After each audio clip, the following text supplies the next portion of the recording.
Number 2, jumping into the land of Dawn. Again, Echo versus RSG Philippines. In before, the way Echo drafted this lineup, they're also setting up for Plan B. This is a very, very backdoor-friendly lineup. Yeah. Look at it. The 4 dudes can actually fight while Benny Cutie goes up and commits shenanigans. It's possible.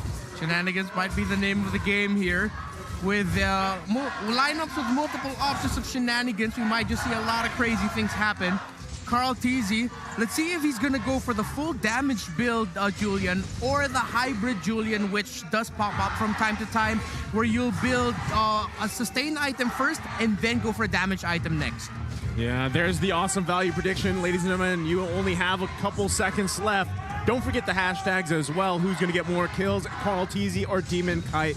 Let us know in the chat below. And again, going just in the first couple minutes of this game, there's probably shouldn't be any early kills, but you can already see Yaoi just kind of babysitting Benny Cutie here for now, right? Wants to give him as much of that safe start as possible, because when that first turtle does come up in about 40 seconds, that's where things are going to be crucial for both teams to start on the right foot. Either Echo or RSG Philippines, if they get that early kill and even objective, they can really play around for that. Now, the thing, too, is Nats being on this Uranus, it's a little bit harder to, I would say, your usefulness early on is push those lanes, cut those waves, kind of be a nuisance. Whereas when Sanford has this Phoveus, there's a lot more you can actually do in terms of those early skirmishes, those early team fights. Yeah, and that's a Phoveus with a flame shot, by the way. Yeah. So RSG already have a good amount of dashes. Meanwhile, Sanford can even pop off another extra pork of his proc of his demonic force. So let's see. We're waiting for him to hit level 4. Already used up that flame shot. Demon Kite posturing up. Sanji with the pull. Shadow Stampede putting Aqua in danger. Black Shoes already popped up. And there's the demonic force. Here comes Yaoi. Called Alter popped up with a wild charge. Demon Kite down for the count. Ding ding. That's the first knockdown. The first kill of the game. Clear Lord positioning here for Echo. What's Light doing? I actually surprised myself that Demon Kite decided to go in. That was incredibly risky. They had info that the Cult Altar wasn't used yet. The change was already there. Yaoi was way too close to the wall. Might have been a little bit too aggressive there for Demon Kite. Yeah, surprised as well, you know, just given the information. And now it's, I mean, the turtle hasn't been taken yet, but already small decisions like that are obviously going to show face throughout the entirety of this early game to the mid game. Also, with Sanford getting that early kill, he is having that mystery shop. He's going to be able to play around with that. Nats here playing with fire. There's a flame shot. Not enough damage on the Julian just yet, but look at this. It's a clean 4v4, leaving the marksmen to their own devices. Yaoi lets him have health. Enhanced chains here. Oh, Benny! Goes and flickers forward. Takes down the Melissa. And now back into the turtle fight. Very low. A fourth of his health. Demonic force in. Demon Kite secures it. A knock up. And now Sanford just pressing that button. It's time to slam if you wanna jam. And they discreetly let go. Okay, RSG being able to get a win there. They got the turtle. Echo got another kill. Still even Stevens here. RSG are getting a little bit more cautious right now in terms of the things that they want to do in the map and exactly what they need to do. This is just scary because, as I was just saying about Sanford, you see how much tanking he can even do just since early on, but then you give a kill to Benny Cutie as well in this matchup versus Melissa. And as we've been saying constantly since yesterday, Melissa, if she falls behind, it's very tough to find that footing. So Light also just waiting patiently here. Aqua making his way. They could possibly find a play, but Echo, they know what's going on. They got plans, bro. They want to punish Benny Cutie. They gave him too much space in game 1. Now they're learning from that. But what's that mean for the rest of the map? There's been a lot of action up top, honestly. For the first 4 or 5 minutes of this game now, a lot of the kills, or at least the action, has been happening over there. Yeah, and now Nats just looks like he was able to body Sanford in lane a little bit more aggressive with how he's dealing with the Phoveus in the EXP lane. Deep. Very deep cut, like he's not even on his side of the map. Just able to get a bit more gold there from the energy shield. So yeah, we're seeing it in lane, Nats is happy. In team fights, that's when the question and the situation changes. for Uranus, and where a Phoveus would definitely be even more happier compared to that Uranus. Again, I really like this interaction that we're going to be seeing throughout the game between Yawi on the Grok and then Sanford on the Phoveus, right? Either one of them can peel for their team. Any one of them can actually be that front line to tank a lot of the damage. And then again, you're layering it with a Cult Altar possibility here, right? Oh, there's a Shadow Stampede forcing an early consecration. Now Nats is ultless, at least for this next engagement. Here we go. What's gonna happen? Sanford has both his ult and the flame shot. Nats deep in. Look at this, in this bush, forcing Sanji for the flicker. Demonic Force by Sanford. Catches one. Sanji already down. No Cult Altar for this team fight. Demon Guy knocked out once more, and they're still going. It's a 3v3. Oh no! Carl Dizzy chased out by Aqua and Nats. Light at half health. Sanford and Yaoi gonna try to collapse down on to Nats. There's an enhanced sword, and here comes Sanji's back. Look at Light. Cult Altar popped in already, but not much spent here. Oh, that's just a scramble. Nothing much for both teams. Oh no, Nats might actually be back. Sanford! Called it too soon. RSG stayed while the rest of Echo left.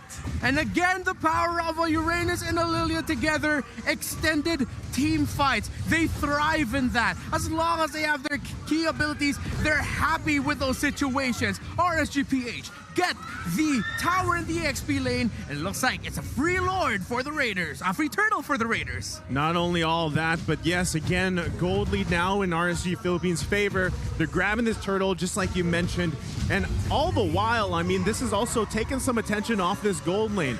Emon playing a lot more, I would say, safely. As you can see, he's already, a lot of the times, taken down to half health here against Benny Cutie, but here in the mid lane. That's a knock up onto Light, wild charge, everything but the kitchen sink thrown out. I'm offended, but Benny Cutie hits him with a ball right in the head, knocked out. Light is going to go down 4-2, but still RSG sitting pretty at 1,000 gold ahead. Yeah, it was a roamer they got. They committed a lot, but it will allow this movement in the bottom lane here. Yaoi to be able to help out Benny Cutie just a little bit more. Eman actually has had a relatively good time in lane despite losing that duel earlier to Benny Cutie.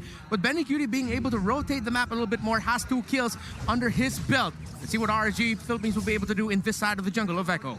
Yeah, Benny Cutie's gonna hurt here, and again, running with this weapon mastery here, everything will start to pile up. You're gonna see that transition too, where Benny Cutie is gonna be that main focus of damage. Yaoi might be trying to find something here. Oh, forced it. Defensive wild charge. Light though. You hate to see it. Oh no, Demon Kite got his eyes on Sanford. Rather, Sanji. Sanford's all the way over there. They're gonna force this fight because here comes the Phoveus. Light very low. They pop that tier 1 down bottom. Nats also bothering Carl Teasy away from his purple buff. Was that a force retribution? Yes, it was, with a chains up, flame shot, demonic force. They're not gonna take down Nats. He throws up the RSG amount. He's proud of his team. Another chains. Can he do it this time? Light here to the rescue. And a demonic force proc, but it's enough to save him. Carl Teasy punished by Demon Kite, and they're still going behind tier 2. Here comes the cavalry. Eman and Aqua, it's a lot of damage. Sanford, no! Man! That is a DK for DK! A double for Demon Kite and Echo. Now they're the one showing a little bit of over-aggression with that chase down. My goodness, the amount of time Nath just bought there single-handedly to allow RSG Philippines to make a play out of it and could possibly just take this Lord. Dude, what do we say to the god of death? Nats the day. Nats Nats the day. Look how free this Lord is. And they're gonna take Yaoi along as well. The demonic force ain't gonna do nothing. Sanji goes too. But they do get a shutdown on the Demon Kite. Kaldizi's still here. Not on my watch. Benny Cutie takes down Light as well. The shadows of their mistakes overextending and now biting them in the behind. They're gonna push this lane. They're gonna punish Eman. Down he goes. Benny Cutie. Goal! Goal! That's a double kill for the Bagyo. As I said, at one point in this game, those early 2 kills, this weapon mastery, Benny Cutie, the Storm, is gonna come online, and here it was. Ladies and gentlemen, Echo call themselves the House of Highlights, but RSGPH and Echo continue to put on a show. This is the match of highlights we're witnessing right now. Action after action. My goodness. Let's take a look at the items already. A Berserker's Fury and an Endless Battle only, actually. For Benny Cutie's Bruno, that's how much that Bruno hurts. Only 2 items. On the Melissa, Windtalker, Demon Hunter Sword on the way to a Berserker's Fury himself is Eman. Now, even though RSGPH got the Lord, Echo committed the right play to go for the counter punish to minimize the impact of a potential Lord push.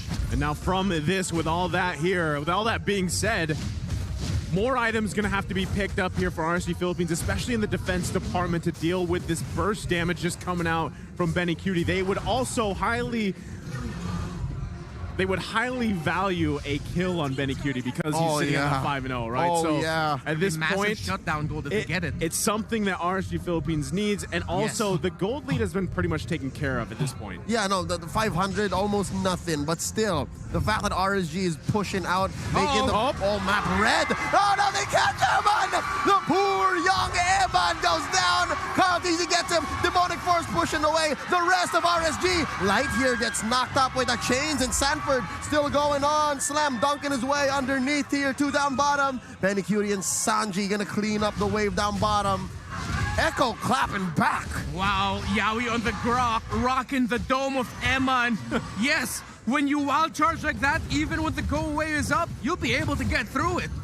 It's a tough situation here, too. As I said, you can see the interchanging between either Yaoi or Sanford giving the go signal, and still, they're going to be focusing on the bottom side. Oh, Shadow Stampede just missing Nats by an inch, but he did pop his consecration to get out of there. Look at this. Demon Kite making like Leon.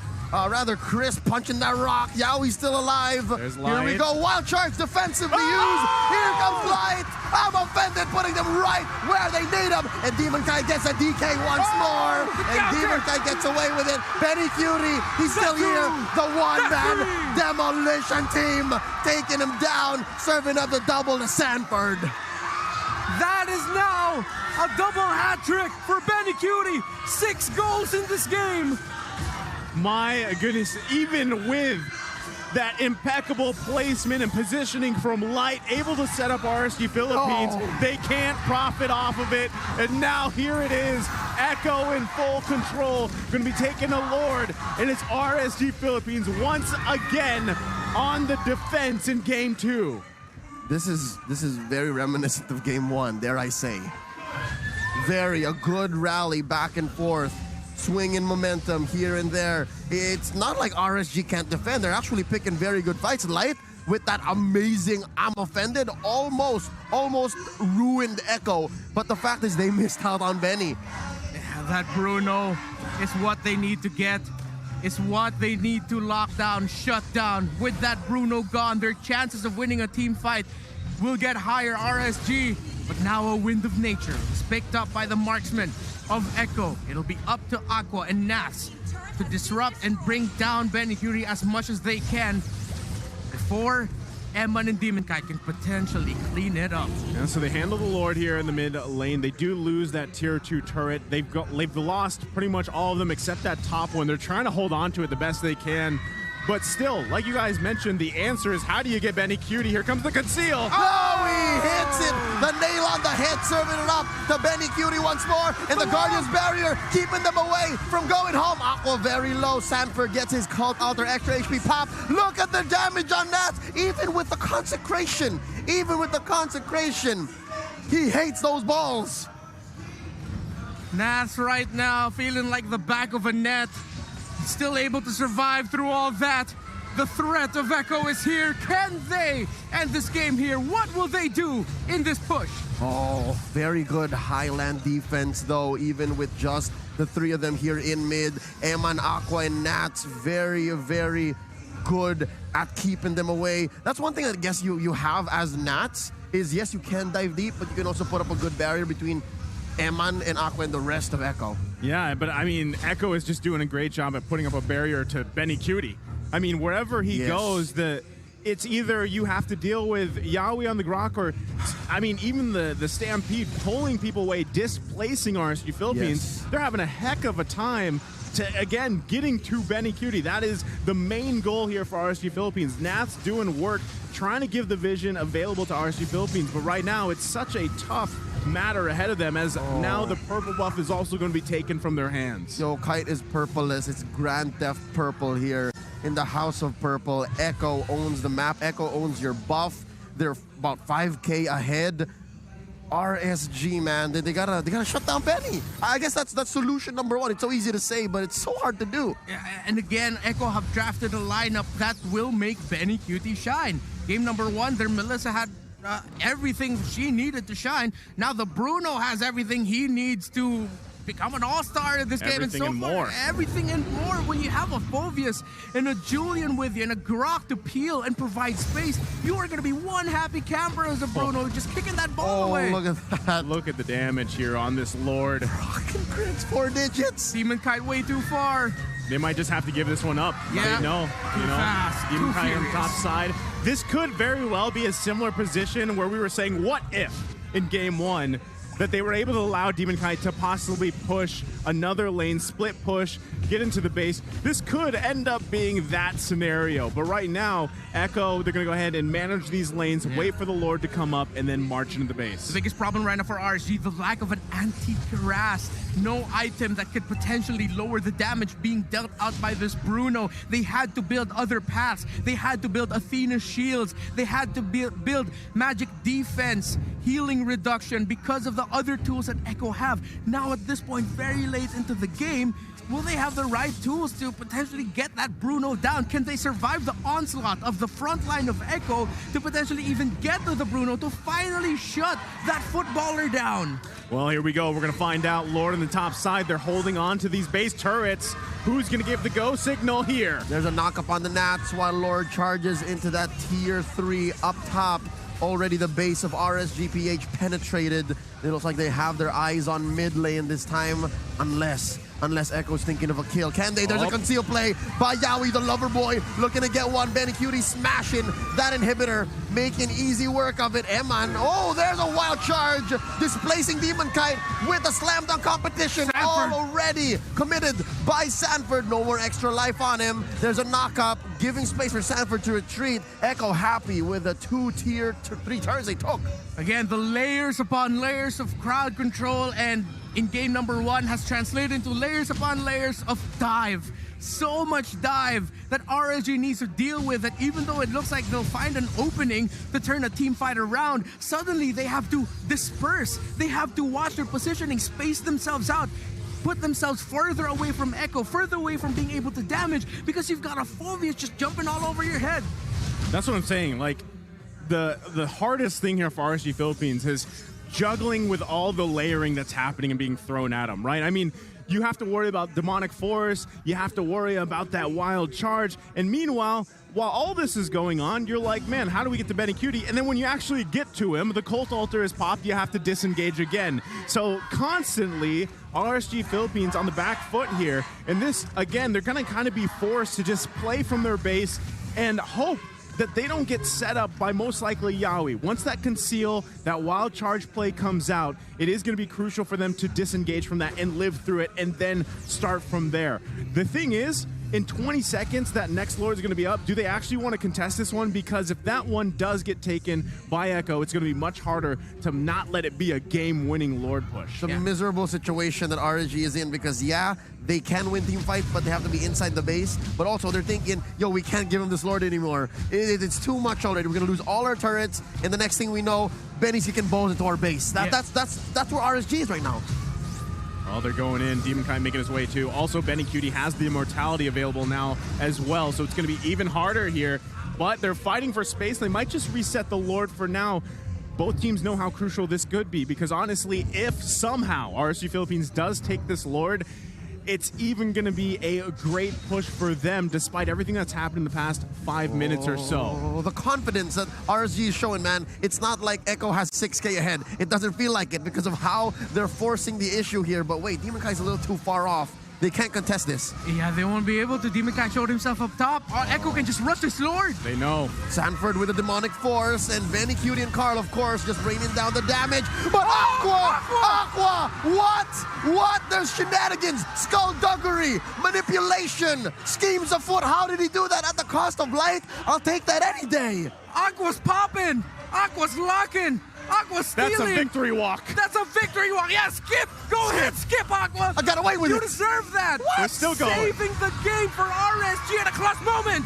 And they take down Carl Teasy too. It seems like that steal. It seems like that steal has thrown off Carl Teasy, and now it's all RSG. What? Well, right now, this is going to be the Lord taken care of very quickly. But look at RSG Philippines trying to get in placement. Yaoi has the information here. Let's see, can he? Oh, They and no, still have Eman. Benicudi. Wild charge on the 2-1. It's Eman, puts up the go away. The Fails bubbles. Look at the onto damage. that demonic force. Can they go? Can they go, Benicudi? Sanford just displacing Demon Eman. Kite will go back. One more, and he does. Demon Kite in trouble this time around. Sanford goes up, continues the demonic force, and it's all right. Great recovery here by Echo. And the game continues, ladies and gentlemen. Excellence in execution by these two championship caliber teams. Man, again, the fact here is still they could not get to Benicudi. I mean, with all that happening for RSG Philippines, they did whittle down that gold lead. At one point, it was about 7K. So that massive steal for the Lord. But the downside is they didn't even get to those base turrets just yet. So at this point, RSG Philippines still on the defense. They have to be super careful with this because right now, Benicudi still living large, basically. Yep. And at this point, it is going to be tough. Might just come down to another Lord fight. All right, items right now being juggled around. Aqua just picked up a Winter Truncheon, swapped one out, so he's going to be going for more defense to sustain. He knows a well-timed Winter Truncheon and usage of the ultimate might actually be what RSG needs to win a long and extended team fight. RSG, they're going for a big gamble here, but no. They couldn't get any info in the bottom lane. They think it's way too risky. They're going to go ahead and reset their position, but they've already popped the conceal. Athena shields across the board for RSG, going to help with the damage out of Sanji, Carl Teasy, and Sanford. Meanwhile, on the side of Echo, they've loaded on some blade armors for themselves, but they are fully built. Both teams fully built right now. We're just waiting on the potential last item of light, it looks like. But you're going to be seeing a lot of juggling. Watch out for the juggles of Winter Truncheons, Immortalities, and Wind of Natures. Yeah, this is so tough for Emon especially because now with the next Lord coming up in just a bit, you know how crucial that's going to be. And like you mentioned, that item juggling is going to come into play here because still, once that ultimate is down, you don't have much more of an escape. You do have a little bit of peel available to you, but what we've been seeing Light do is actually be that initiator, be that one to hopefully set things up, put people in the right positioning so that the rest of the team, specifically even Aqua and Demon Kite, can kind of capitalize on that. So Emon, very crucial moment that's coming up here as this Lord is spawned. Carl Teasy is going to go ahead and work on it. You also have all these immortalities to work on if you're RSG Philippines against Echo, but let's see who takes this one ahead of us. There's clear vision on where RSG Philippines is, but it's a long walk for the rest of Echo to come in. Very Yaoi quick. blasted! They pop the immortality on the Yaoi, and there's a cult altar, and there's demonic force. Sanford just flying around. Carl Teasy secures the Lord. Demon Kite gets his immortality pop, but look at Sanford. He's going 1v4. Down goes Kite. He's no longer flying, fam. Down goes Aqua as well. Sanji gets his revenge. There's a knocked up chain. Nats as well. And then there were two. Eman and Light. Can they defend here? But Echo, they're feeling it. They are the house of highlights and prodigies, TZs, and TPs. They'll be taking game 2 as well. Match point for the house of Echo. Wipe out! Wipe out with the Bruno! 10-0 and 3! Walk on with hope in your heart, and you'll never walk alone. What a massive game for the Storm. Benicudi locking in that Bruno with all the bans targeted towards even that choice for a gold lane for a marksman. He brings out the Bruno and has a massive performance on it, and just across the board, even down to that last skirmish, that team fight, that decision for Sanji to kind of bait the remaining members of